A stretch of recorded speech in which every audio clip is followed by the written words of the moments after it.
Hi guys, I am Marcus Schultz. I'm here in the Coldharbour studios with the legend himself, Jam Elmar from Jam and Spoon. And first of all, it's a pleasure to have you here at the Coldharbour studios. Pleasure to have you part of the Coldharbour family. And I wanted to ask you, in the early days of trance, did you ever imagine the scene growing to where it is today? Not really, no. No way. I mean, we just did music and we did it we did it for fun, you know. Of course, there was like a upcoming club scene in Germany, and but it was not as big as this, you know. No one could really imagine something, you know, like big raves, like Tomorrowland or whatever, you know, you name it. And it was more like a real club thing, and was tiny to compare to what is now. Yeah, I mean, how were you live in Frankfurt, and I remember I used to hear about all these legendary clubs in Yeah. Frankfurt back in the 90s. Was it the Oman and Yeah. what were some Dorian of the, Gray, Dorian Gray? Yeah, music hall. yeah. Yes. Wow. What was the scene like in those clubs back in the day? Does it compare to what you're seeing in the clubs nowadays, or what was the vibe like? The vibe was actually not too far away from what we have now. Now I think it's a bit more professional, and you know, things are more sorted out. And there it was more rock and roll, you know. But Yeah. especially Dorian Gray, where I used to go quite often, it was like a good mixture of everyone. You know, you could meet like older gentlemen and your teenies, and you know, even you name it. You know, it was like a good bunch of people having fun throughout the whole night, and there was actually one or two residents playing the whole night. You know, and it's not like, okay, you're booked for like 1 hour and then next one. So it's more like really It was residency. truly the art of DJing. Yeah, yeah. You know, you have been a big inspiration and a reason that a lot of the biggest trance producers, biggest trance DJs in the scene are making trance music today. Like, who inspired you in those days? Well, the thing is, I could name a few records, you know, that always kept me going into the studio and trying to make something like this. You know, I heard a great record and I thought, oh wow, this is truly inspiring. I want to do a record like this, and I got a little bit jealous, you know, that it wasn't my record. Yeah. And so it's yeah, and of course it was more the vibe that was inspiring in the clubs than a certain person or so. It was not, you know, the DJs at that time weren't really like the superstars. They were the upcoming superstars later. But at that time, there was just resident DJs. They were there to make some music, to have the people, you know, ordering drinks in the clubs. You know, they had a certain a certain how do you say, job there to do. Which brings us to the topic of your late partner Marco Spoon, who we sadly lost in 2006. And you know, when we were working in the studio, you were telling me some of the crazy stories about Marco and about all those crazy days. But what was his influence in the Jam and Spoon? You told me before that he brought the chaos into the Jam and Spoon. Yeah, that's absolutely true. And when I make music on my own, it's always like more or less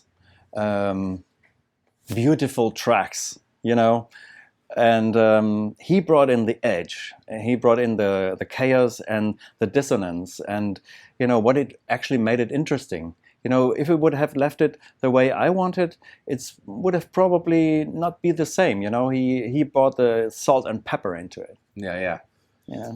Well, some of the great Jam and Spoon tracks. I mean, I used to play, when I was just starting off, Stella, which Ferry Corsten and me, we did a cover of in honor, Fantastic. Of course, Age of Love, which Solomon just reconstructed, and that was had a big revival this year as well. Yeah. And of course, one track that we really cherish here at Coldharbour is Odyssey to Anyoona, which was actually the B-side of Follow Me. That's right. Did you ever expect Odyssey to Anyoona to be cherished like it is within the trance community? No, not really. I mean, at that time we just made music, you know, and we never had an idea about, you know, that it's going to be that big. And we just try to make good club music, you know. And I think when I go to the studio, I want to set my mind into this condition that I say, okay, let's make a good track, make a nice track. If you think about too much about what it could be and what it should be and how it should work, it will lead you to nowhere, I think. And so just I'm always trying to reset myself into these feeling. But coming back to your question about Odyssey II and Anyoona, yes, it's. I know that a lot of people, especially people from back at that time, but also young people, they pick up this track for some reason. I think it's the vibe of the track. You know, it has this ongoing beat, it's like really hypnotic, and then the pads come in and they create a certain atmosphere of trance. Yeah. In its original sense. You know, you were with me at Nature One, when we debuted the remix to the world of the new remix of Odyssey to Anyoona. What did you feel from, you know, introducing that such a legendary song to a new audience? A new generation really are getting to experience it from the remix that we collaborated on. Yeah, I think this is so exciting, you know, to see this music having a new kind of sound, the contemporary sound, and to see that it still works on the people, you know. And of course, it's a big honor, for example, to work with you. And there must be something to the music, you know, that it's still working and still alive. So I'm just happy, you know. I'm just happy that I had the opportunity to create tracks like this, because I think this is it's not something common. It's something very, very special. I'm very grateful and very thankful for that. So you've been a regular presence on the Global DJ broadcast lately with your Chamara EP. 4 full moon days, 3 full moon nights, or did I get them twisted around? So tell me about the EP. You know, the fans, they love the rabbit hole part of my set. Yeah, of course. You know, and me too. I'm also a fan of you. Oh, thank you. when the part of the night when things start to get a little weird, we call it, you know, the rabbit hole. But those songs, we absolutely love them because they have those melodic fragments. You know, it's the techno, but with the melody. So tell me a little bit more about like the inspiration, where you're headed musically. Is the Chamara EP, you know, in line with more things that we can expect? Yes, of course. And this is actually I try to you know, take my place somewhere in the space between techno and trance, and bring the best of both worlds together. And this is actually what I try to achieve with this EP. And so that you're playing the EP, I think it worked quite well. So I'm very happy that you played it, and it's that the people love it. And I do play it myself as well in my sets, and it works great. And this is where I want to go, you know, this, you know, have short melodic particles, you know, leftovers from some melodies, and creating this kind of, creating this trancey vibe, but have like a techno bottom. Yeah, what I find is missing in a lot of today's trance music is that drive. It's like an intro, a breakdown where everybody kind of stands around, makes heart signs at each other, then a build up, and then a drop, and then right back to the same thing. And you know, like the Chamara EP for me is just absolutely fantastic because it keeps that momentum, it keeps the drive going, and you know, which is what I think the rabbit hole is all about. It's all about that momentum and that drive. You have another track which we really love a lot. It's your reconstruction of Titty Twister. Yeah. And that kind of same thing, has that drive, but it does have that beautiful breakdown. You know, what inspired, I guess, the Titty Twister remake, and you know. Yeah, the thing is, with this track, it was very big at that time, you know, and I have a lot of good memories about this, of course. And I thought, why not picking up this track and giving it a new bottom, you know, that it's really pumping, and don't change the track too much, because it's already I think the original was already very good, and keep the soul, right? Yeah, right, exactly. And this is also when back in the days with Mark Spoon, when we were trying to do remixes, we always were trying to keep the original vibe of the track, and not just making some completely new track that would be more like an original Jam and Spoon track than the original track that we had to remix.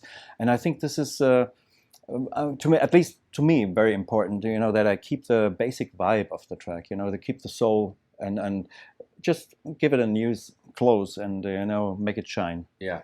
Well, we're really excited for your debut with us on Coldharbour Night at the legendary Ministry of Sound in London. I'm very excited. Yeah. You're preparing your set. Yes, of course. And we're gonna expect some nice twisted material, as well as some of the legendary Jam and Spoon moments. Yes. Oh yeah, it's gonna be fantastic. Yeah. Also, we have another project we're working on here at Coldharbour with you, Right in the Night. Yeah. With our own lovely Adina Buttar. Yeah. And that's actually, tell a little bit about, first of all, about Right in the Night. And then when you heard that, we wanted to do something with Right in the Night. Yeah. The thing is, Right in the Night original had this guitar theme, and I performed this theme originally as a classical guitarist, because I'm a studied musician and educated musician? I was studying music though, and I was studying guitar, and this was a very very important part of my repertoire back at that time, and I always loved this track. But this track originally was in 3/4 instead of 4/4, which is most of the dance music is in 4/4, like the boom, boom, boom, ongoing beat. And when you have a 3/4, it's more like a waltz or something. It's you can't do that with techno or with trance or with anything that would work in a club. And so I composed a few more notes and put the melody, which is originally in the bass, I put it up to the soprano, and so that this is the the head theme of Right in the Night, and then Nosy composed some wonderful vocals on it, and Plavka was coming from London singing it, and that was Right in the Night. And what was the other part of the question? When you heard that we wanted to do something. Yes, exactly. Right, and I was like, oh wow, because I remember you did a wonderful remix of Power of American Natives. I think a couple of years ago. Yeah, that was quite a while ago. Yeah. And so I got pretty exciting, and like I don't know, it was really like a fate thing, when you played before me at the Mayday. Exactly, at the Mayday in the big room. And so I think this was like the starting gun for this wonderful project, and you're gonna stay excited. It's gonna be a great song, and it's gonna be a great remake. Yeah, we're really excited about that, and like I said, we're excited for your debut at Ministry of Sound in London on the Coldharbour Night. And for me, it's an honor to have you here at in Miami at the Coldharbour Studios. Like I said at the beginning, you've been an inspiration for many people, and the reason many of us are into trance music. So thank you guys. And for everybody out there, I wanted you guys to meet the legendary Jam Elmar from Jam and Spoon. And we hope to see you at Ministry of Sound in London for his debut at Coldharbour Night. Stay sharp.